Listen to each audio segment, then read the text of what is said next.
nama saya Ida Ayuma Kalinda Putri Mayun dengan NIM 0105122034. Di video kali ini saya ingin menjelaskan seputar perjanjian. Semoga video ini bermanfaat dan selamat menikmati. Nah, sebelum itu saya ingin menjelaskan tentang pengertian dari perjanjian itu sendiri.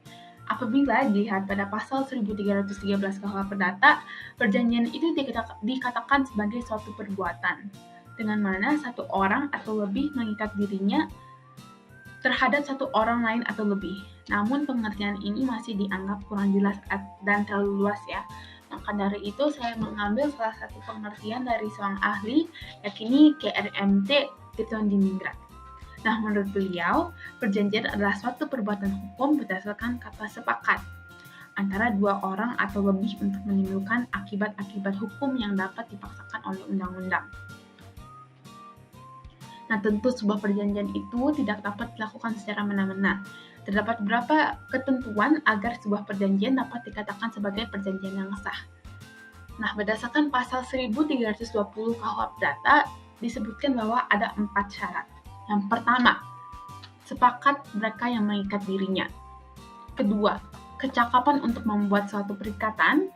Ketiga, suatu hal tertentu. Dan keempat, suatu sebab yang halal.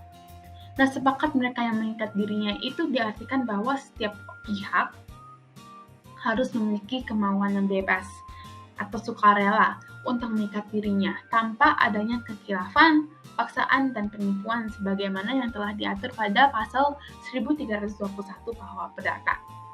Nah, kemudian dalam konteks kecakapan di sini, di syarat kedua adalah siapa sih yang berhak atau berwenang untuk membuat sebuah perikatan atau perjanjian tersebut sesuai dengan pasal 1329 KUH Perdata.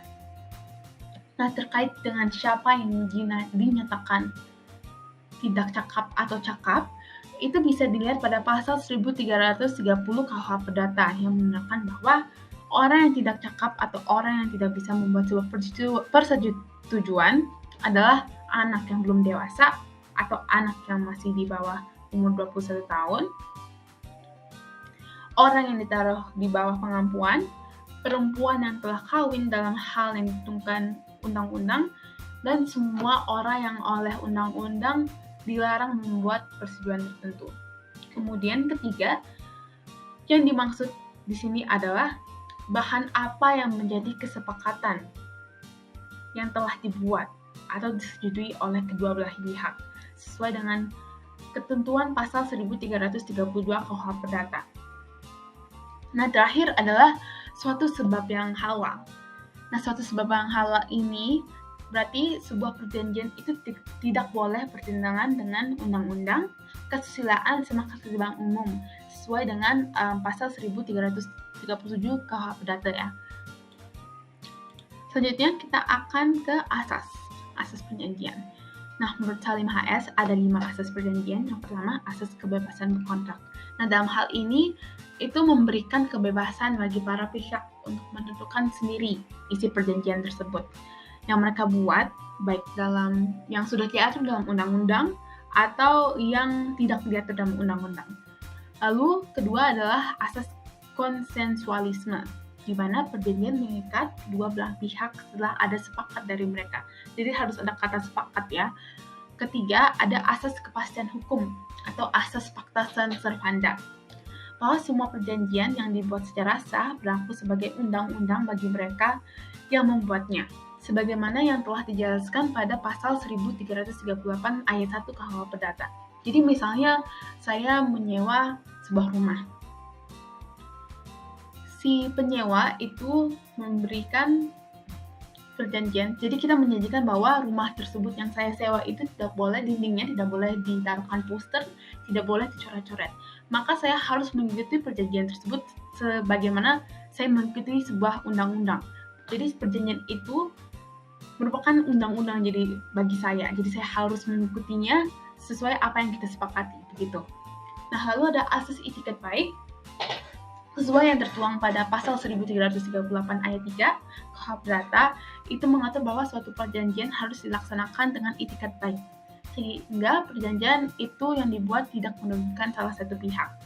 Nah, lalu ada asas kepribadian, itu merupakan sebuah asas yang menunjukkan bahwa perjanjian yang dibuat hanya untuk perorangan atau diri sendiri. Lalu ada jenis perjanjian. Nah, jenis perjanjian itu dibagi menjadi dua, dalam KUH Perdata dan di luar KUH Perdata. Secara singkat saja, perjanjian yang diatur dalam KUH Perdata itu meliputi perjanjian jual beli.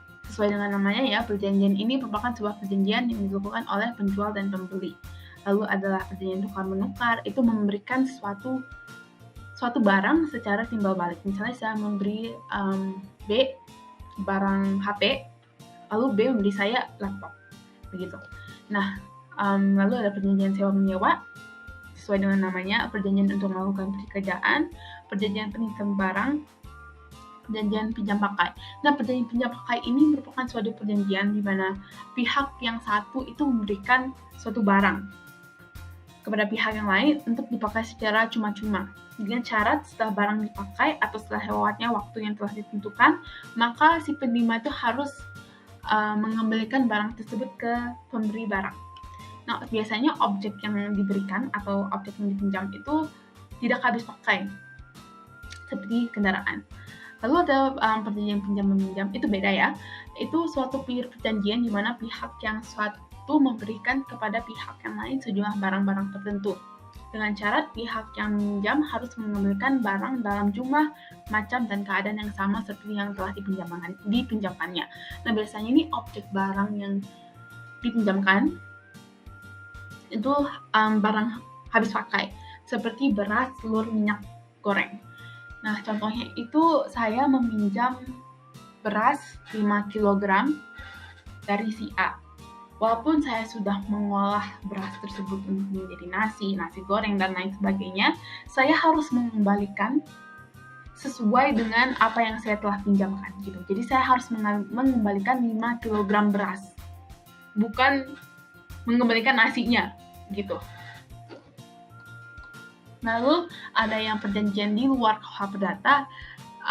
Pertama adalah perjanjian warabala, itu sama halnya dengan franchise ya, mirip franchise, yakni memberi lisensi pada mitra untuk menyalurkan produk yang diproduksi. Jadi seperti kayak franchise itu contohnya seperti Mixu ya, sekarang ada di mana-mana gitu. Nah, lalu ada perjanjian sewa beli, itu berbeda dengan jual beli atau sewa menyewa ya. Jadi perjanjian sewa beli itu mempunyai konsep di mana pembeli belum dapat melunasi harga barang, maka penjual itu bersedia menerima harga barang dengan dicicil atau diangsur dengan jaminan bahwa barangnya tidak akan dijual sebelum lunas. Jadi contohnya saya ingin membeli sebuah HP di sebuah toko, namun saya tidak bisa melunasi HP tersebut secara langsung di tempat itu juga.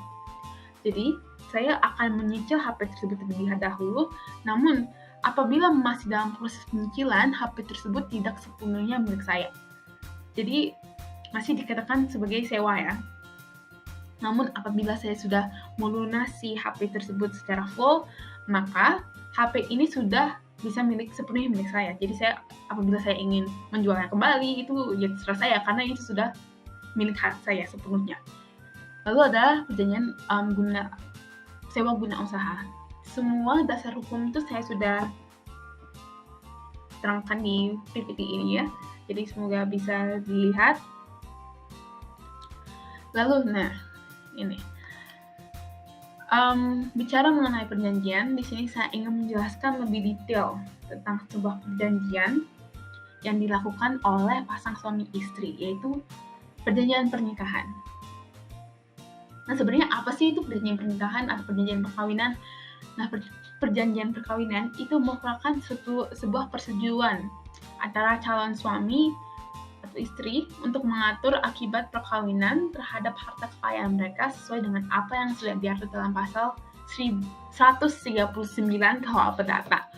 Nah, bukan di pasal itu saja ya, dasar hukum perjanjian perkawinan, namun dari pasal 139 KUH Perdata sampai dengan pasal 185 Kitab Undang-Undang Hukum Perdata, itu bisa dilihat dasar hukum tentang perjanjian perkawinan tersebut. Nah, selain di dalam KUH Perdata, dapat juga dilihat di dalam pasal 29 Undang-Undang Perkawinan, yaitu Undang-Undang Nomor 1 Tahun 1974. Nah, saya bacakan pasalnya. pada waktu atau sebelum perkawinan dilangsungkan, kedua belah pihak atau persetujuan bersama dapat mengajukan perjanjian tertulis yang disahkan oleh pegawai pencatat perkawinan setelah mana isinya berlaku juga terhadap pihak ketiga tersangkut. Nah, jadi kalau misalnya di hukum perdata, kalau misalnya kita melakukan sebuah perkawinan, itu secara otomatis nanti harta kekayaan itu kita akan digabung. Namun apabila kita melakukan perjanjian perkawinan ini, maka harta kekayaan itu bisa dipisah. Nah, apa sih hal yang diatur dalam perjanjian perkawinan? Itu bisa harta bawaan, hutang piutang, hak istri, dan terserah lain sebagainya, tergantung dengan pasangan konstitusi tersebut. Nah, manfaatnya ada banyak nih.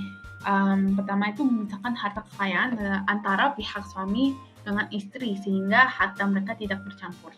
Jadi kalau misalnya salah satu pihak itu terlilit dengan utang, maka yang menjadi tanggung jawab itu menjadi salah satu pihak doang, salah satu pihak saja. Jadi misalnya suami itu terlilit utang, istri itu tidak perlu menjadikan hutang tersebut jadi tanggung jawabnya karena harta mereka udah dipisah. Gitu, itu bisa jadi advantage ya apabila kita melakukan perjanjian perkawinan. Nah, setelah itu apabila salah satu pemaksud menjual harta kekayaannya itu tidak perlu meminta persetujuan pasangannya karena sudah memiliki harta kekayaan sendiri. Lalu juga dalam hal suami atau istri, kalau misalnya ingin mengajukan fasilitas kredit tidak perlu meminta persetujuan pasangannya untuk menjaminkan harga kekayaannya, lalu menjamin berlangsungnya harta peninggalan keluarga, lalu juga melindungi kepentingan pihak istri apabila pihak suami melakukan poligami ya. Terus hal ini juga perjanjian perkawinan ini akan memudahkan kalau misalnya terjadi sebuah perceraian ya. Jadi tidak bingung lagi akan dibagikan hartanya bagaimana. Itu perjanjian perkawinan ini dimudahkan begitu.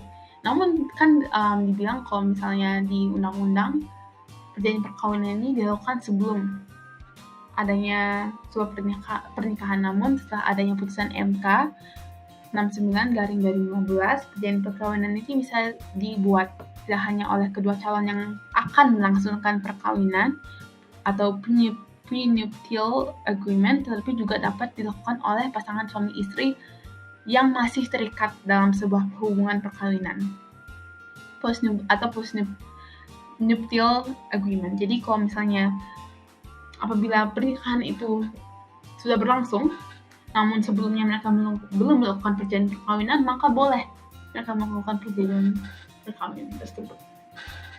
Jadi itu saja.